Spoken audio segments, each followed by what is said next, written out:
خواتین و حضرات، بدر کے حوالے سے بات چل رہی ہے۔ آج کا دن ایک بہت ہی اسلامی تاریخ میں، بلکہ میں اس کو اسلامی تاریخ بھی نہیں کہوں گا، تاریخ کہوں گا، کیونکہ اس میں صرف مسلمانوں کے لیے نہیں، اس میں جو غیر مسلم ہیں ان کے لیے بھی بہت سے سبق اس میں پنہا ہیں۔ آج کے دن میں بات آگے چلائیں گے اس پہ۔ ویسے تک قادری صاحب، آپ سے گزارش ہے کہ آپ ذرا محفل کا آغاز کریں۔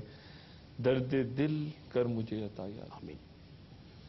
ماشاءاللہ بڑی پیاری پیاری گفتگو ہو رہی ہے، اور بدر کا نام سنتے ہی ایک مسلمان کے دل میں ایک ایسی کہہ لیجیے کہ یادیں وابستہ ہیں، اور ایسا اس میں ایک ذوق ہے کہ بس وہ بات چھڑتی ہے تو دل کرتا ہے کہ وہ واقعہ بیان ہوتا رہے اور بندہ سنتا رہے۔ تو ہم نے مفتی صاحب کو آج بلایا اسی لیے انشاءاللہ کہ وہ باتیں کریں گے، سنائیں گے، ہم سنیں گے انشاءاللہ۔ پہلے میں آپ کی فرمائش پر ایک مناجات پیش کرتا ہوں۔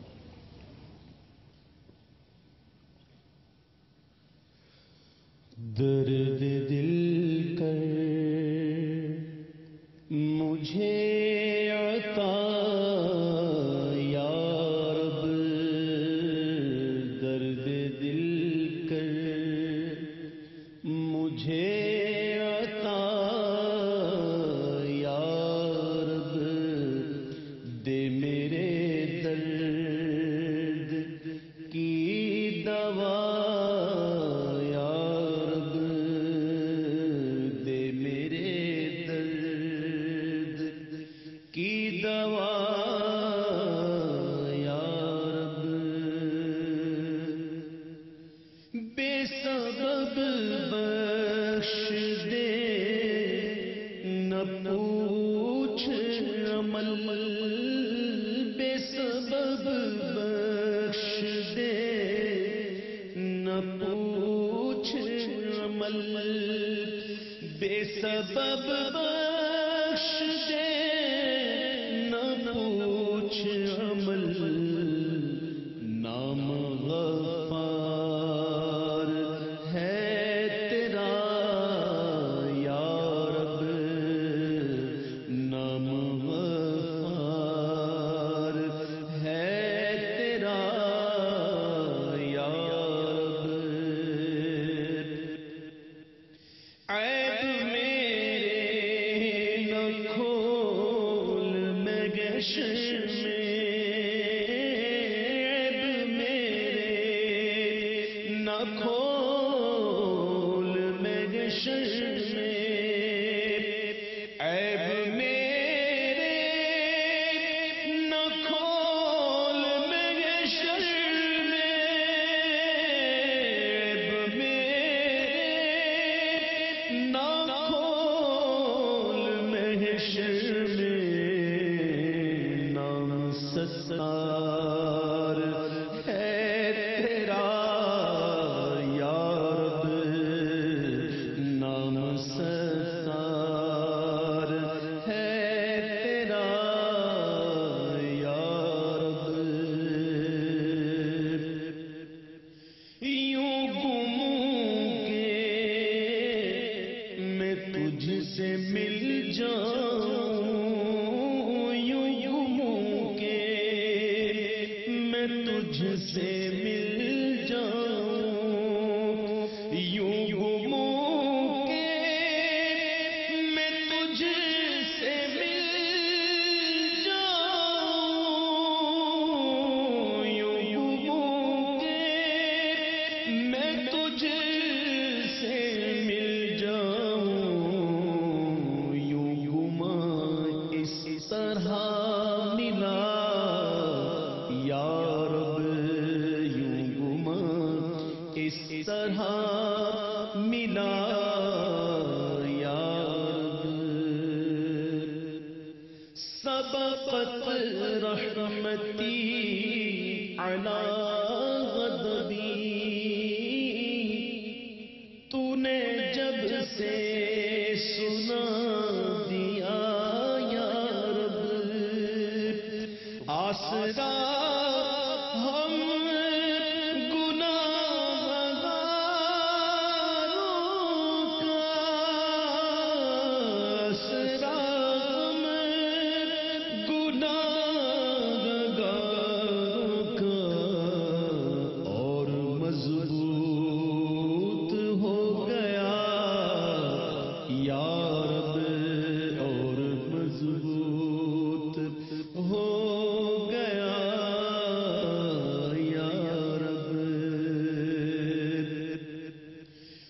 حسن کو اٹھا حسن کر کے،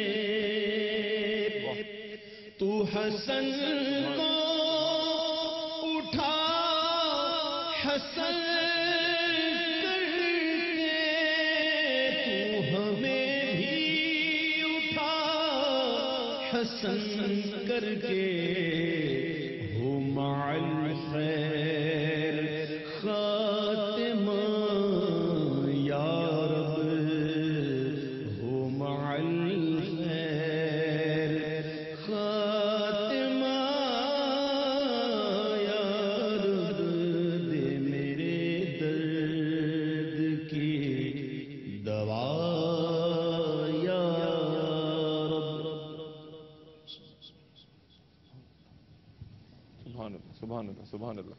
ابھی ہم ذکر کر رہے تھے بخاری شریف کی وہ ایک حدیث بھی کہ جس میں کنویں میں جب سردار سارے جی وہ حدیث پاک بخاری شریف کی کہ جب غزوہ بدر میں جب سارے کافر جو مارے گئے، جی ہاں، ایک تو میں نے عرض کیا کہ نبی کریم صلی اللہ علیہ وسلم نے تمام کے مقتل کو رات کو نشاندہی فرما دی۔ ٹھیک، اس کے بعد جب سب بدر کے اندر بڑے بڑے قریش اور بڑے بڑے کفار سردار جو ہے وہ قتل ہو گئے، تو ان کی لاشوں کو ایک کنویں کے اندر ڈالا گیا۔ نبی کریم صلی اللہ علیہ وسلم نے کھڑے ہو کر ان کی لاشوں پر خطبہ ارشاد فرمایا۔ اچھا، فرمایا کیا میں تمہیں اللہ تبارک و تعالیٰ کی طرف نہیں بلاتا تھا؟ اس میں ابو جہل بھی تھا، ابو جہل، عتبہ، شیبہ، جتنے سارے کے سارے بڑے سردار تھے، اور نبی کریم صلی اللہ علیہ وسلم نے کھڑے ہو کر ان سے کہا کہ میں تمہیں کیا اللہ کی طرف نہیں بلاتا تھا، خدا کی وحدانیت کی طرف؟ میں تمہیں نہیں کہتا تھا کہ لوٹ کر آ جاؤ اور لات و عزا کو چھوڑ دو، اور آج تمہارا انجام کیا ہوا؟ تو سیدنا عمر فاروق رضی اللہ تعالیٰ عنہ نے عرض کیا یا رسول اللہ صلی اللہ علیہ وسلم کہ یہ تو مردہ ہیں، کیا یہ سنتے ہیں؟ تو فرمایا کہ عمر تم سے بڑھ کر سنتے ہیں۔ عمر تم سے بڑھ کر سنتے ہیں مردے؟ بالکل، تو یہ ایک مسلمہ مسئلہ ہے کہ سماع موتا جو مردے ہوتے ہیں وہ سنتے ہیں۔ فرمایا کہ یہ جواب نہیں دے سکتے ہیں لیکن یہ تم سے بڑھ کر سنتے ہیں۔ اور اصل چیز ڈاکٹر صاحب جو آپ نے فرمائی کہ یہ ایک عام کوئی غزوہ نہیں تھا، یہ عام جنگ نہیں تھی، بلکہ یہ حق و باطل کا ایک بہت بڑا مارکہ تھا، اور یہ ایک ٹرننگ پوائنٹ تھا کہ کفار کے دماغ کے اندر جو چیز تھی کہ ہم اسلام کو کسی ایک دن مٹا دیں گے۔ اور نبی کریم صلی اللہ علیہ وسلم نے رات کو اللہ کی بارگاہ کے اندر دعا بھی مانگی۔ صحابہ کرام حضور صلی اللہ علیہ وسلم کے ساتھ ہے، سیدنا صدیق اکبر، عمر فاروق رضی اللہ تعالیٰ عنہ، تمام صحابہ، محمد رسول اللہ والذین معہ اشداء علی الکفار رحماء بینہم، حضور کے دائیں بائیں ہیں۔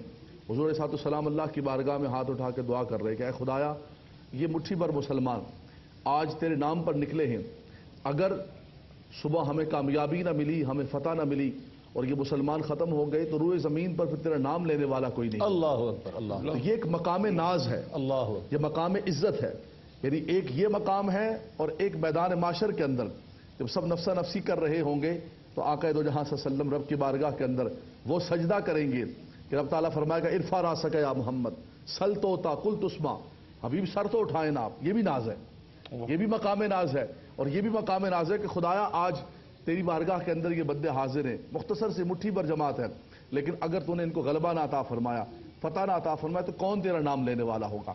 تو پتہ چلا کہ اس وقت روئے زمین پر آقا دو جہاں صلی اللہ علیہ وسلم اور حضور کے غلام موجود تھے جو اللہ تبارک و تعالیٰ کی وحدانیت کا پرچم بلند کر رہے تھے۔ سبحان اللہ۔ تو رب تبارک و تعالیٰ نے پھر ان کے لیے آسمان سے جب یہ مقام ہو جائے تو رب تبارک و تعالیٰ نے صبح جب جنگ شروع ہوتی ہے تو اللہ تبارک و تعالیٰ نے آسمان سے فرشتوں کو نازل فرما دیا۔ قرآن کہتا ہے استقول للمؤمنین علی یکفیکم ان یمدکم ربکم بثلاثۃ آلاف من الملائکۃ مردفین، فرمایا کہ آسمان سے فرشتے اتر رہے ہیں، اور فرمایا کہ یہ تو 3000 فرشتہ اتر رہا ہے، اگر تم صبر کرو، تقوی اختیار کرو، بلا ان تصبروا وتتقوا ویاتوکم من فورہم ھذا یمددکم ربکم بخمسۃ آلاف من الملائکۃ منذرین، فرمایا کہ 5000 فرشتے اتریں گے۔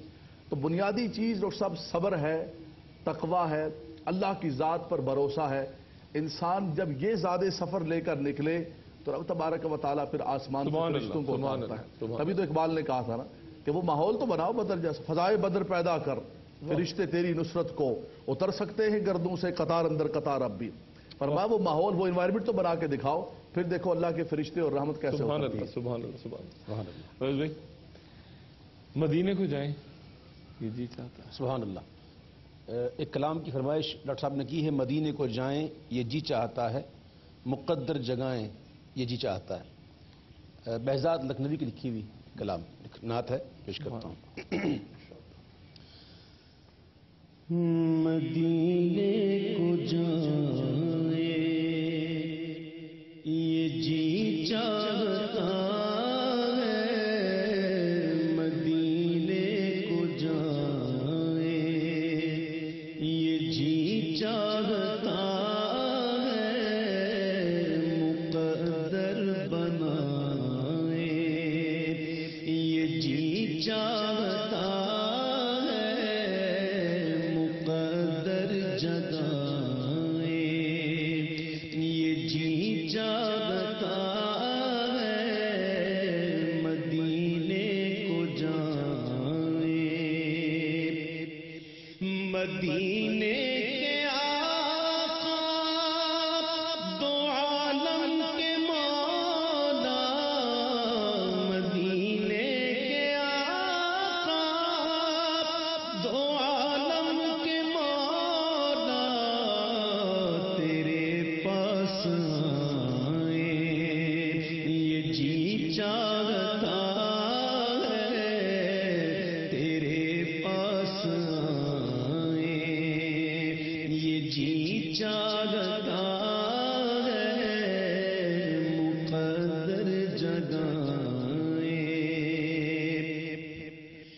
جہاں دونوں عالم گئے محب تمنا، جہاں دونوں عالم گئے محب تمنا، وہاں سر جھکائیں یہ جی چاہتا ہے، وہاں سر جھکائیں یہ جی چاہتا ہے، مدینے کو جائیں.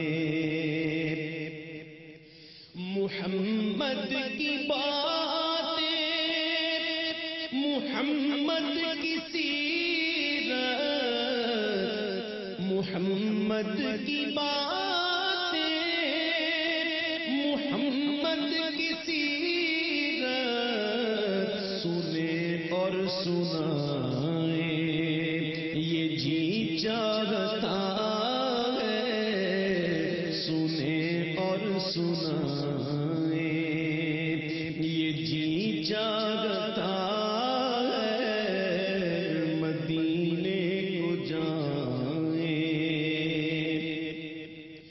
پہنچ جائیں بہزاد جب غم مدینے، پہنچ جائیں بہزاد جب غم مدینے، تو خود کو نہ پائیں یہ جی چاہتا ہے، تو خود کو نہ پائیں یہ جی چاہتا ہے، مدینے کو جائیں.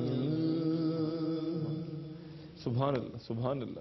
اویس بھائی ایک ہم یہ نعتیہ کلام پہ حضرت ہم بات کرتے رہتے ہیں اویس بھائی سے کہ ماشاءاللہ ان کا تو بڑی اس پہ گرفت اور عبور اور سارا کتنا سادہ شعر ہے. مدینے کو جائیں یہ جی چاہتا ہے، یعنی آپ دیکھیں کہ آپ بالکل مولانا رومی کے اور یعنی بہت جو پیچیدہ شاعری ہے فارسی کی عربی اس کو لیں اور سادہ سا لیں تو ہر طرف آپ کو یعنی کس قدر سادہ شعر ہے. جی ہاں، مدینے کو جائیں یہ جی چاہتا ہے، مقدر جگہیں مقدر جی چاہتا ہے. لیکن آپ جب اس کو سنیں تو ایسا سحر بن جاتا ایک ہے. اس میں سحر ہے. لیکن معنی ہے اس کے اندر معنی وہ اسے پہنچ جائیں بہزاد بہزاد جب ہم مدینے تو خود کو نہ پائیں. خود کو نہ یعنی یہ بہت بڑا بالکل شعر ہے. اور خود کو نہ پائیں. خود کو نہ پائیں. بلا شبہ. خواتین حضرات ایک وقفے کے بعد کلام بھی سنیں گے، مزید بات بھی علامہ صاحب سے کریں گے، اور ایک جو بدر کے حوالے سے جنگی حکمت عملی بھی نظر آتی ہے مسلمانوں کی. مسلمان صرف جو ہیں ایک تو ایمان ہے لیکن اس کے ساتھ ساتھ اسٹریٹجی بھی ہے وہاں پہ. وہاں پہ صحابہ کی ایک اسٹریٹجی بھی ہے کس طرح جانا ہے کیسے, اور اللہ تعالیٰ کی مدد بھی ہے. تو کئی پہلو ہیں اور ٹیلی فون کالز بھی لیں گے. ایک وقفے کے بعد خواتین حضرات دوبارہ حاضر ہوتے ہیں.